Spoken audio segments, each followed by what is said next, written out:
જન આક્રોશ યાત્રા દ્વારા પ્રજાના પ્રશ્નોને વાચા આપવા કોંગ્રેસે ઉત્તર ગુજરાતમાં વિશાળ અભિયાન શરૂ કર્યું।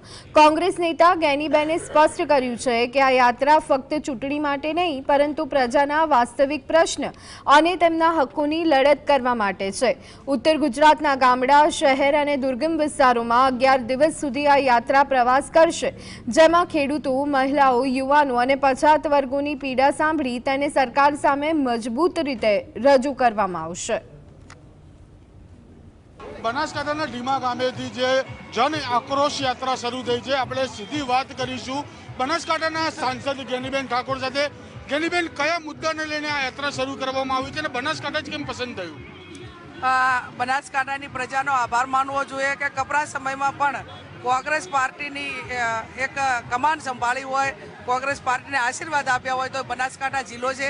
અને મોવડી મંડળનો પણ આભાર માનીએ કે એની બનાસકાંઠાથી શરૂઆત કરી છે।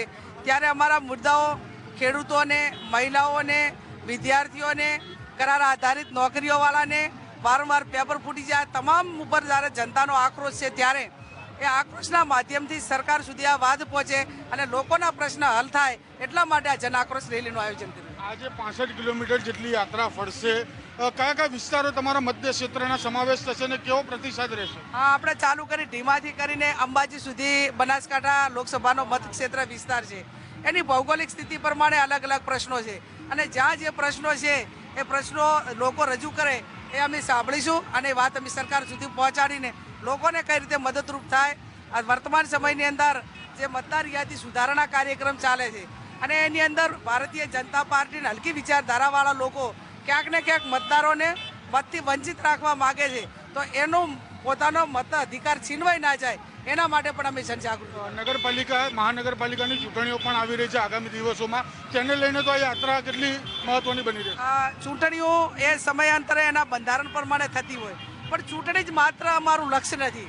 લોકોના જે અધિકારો માટે સરકાર કટિબદ્ધ બને અને એક વિપક્ષ તરીકે અમારી પોતાની જે જવાબદારી છે એ પૂરેપૂરી નિભાઈએ, એના માટે આ જન આક્રોશ રેલી। ચોક્કસથી જે પ્રમાણે સાંસદ ગેનીબેન ઠાકોર હતા તેમને કહ્યું કે ચૂંટણી જ ખાલી અમારા માટે મહત્વની નથી, પરંતુ લોકો છે તેનો આક્રોશ છે તે અત્યારે હાલ તેને વાચા આપવાનું કામ અત્યારે હાલ કોંગ્રેસ છે તે કરતી જોવા મળી। કેમેરા પર્સન જીવા ભરવાડ સાથે ધવલ બારોટ, GS TV।